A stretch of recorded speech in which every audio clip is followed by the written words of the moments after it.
Today is the 19th of October and I'm writing a post about my birthday.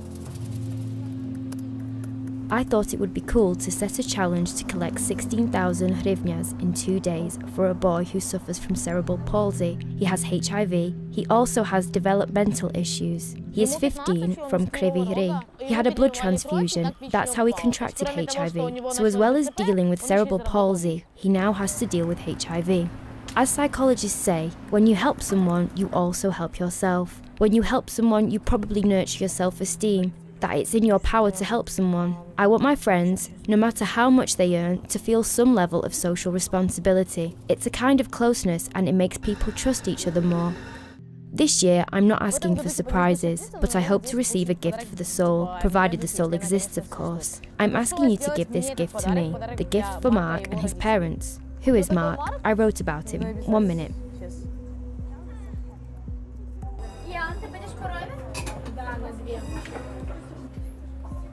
When I was 10 years old, I found out about my HIV status. It was the evening. I sat with my mum in the kitchen and she said, "Do you know what your condition is called?" I said, "What condition? I'm ill?"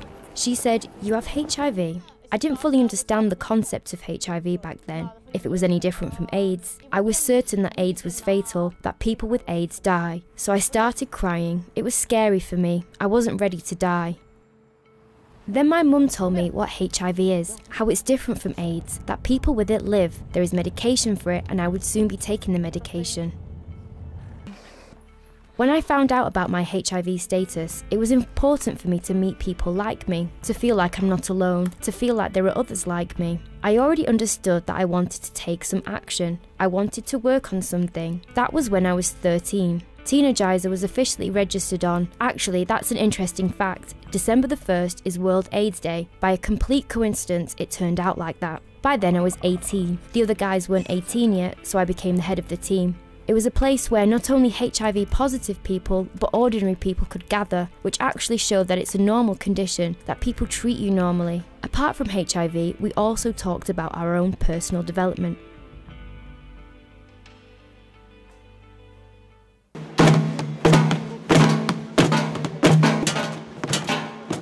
This morning they finally approved the medical reform law. Congratulations to all Ukrainians, including myself, because we're finally coming out of the Soviet Union. Having been taking medication since I was 10 years old, naturally I'm tired of it.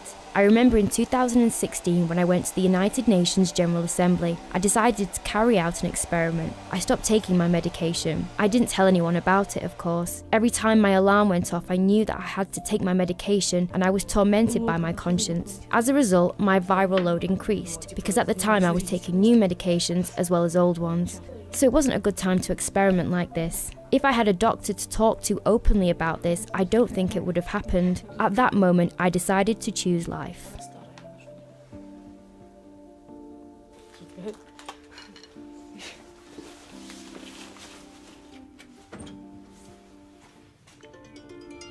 Time for pills, see?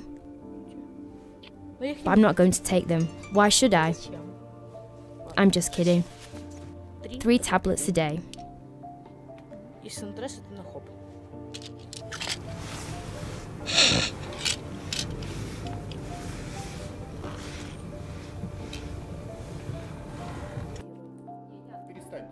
When I was born and when Ukraine imported medications in 2004, I had no idea what it meant to have no medication. In my head, there have always been pills. Let's make this our thing.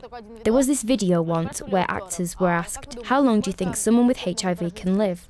They said 1, 2, 3 years maximum.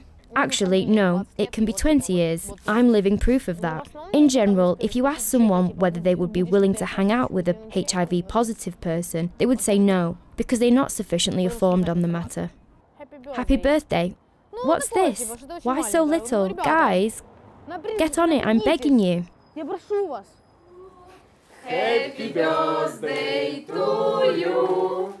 Happy birthday, dear Yana. Happy birthday to you. Thank you.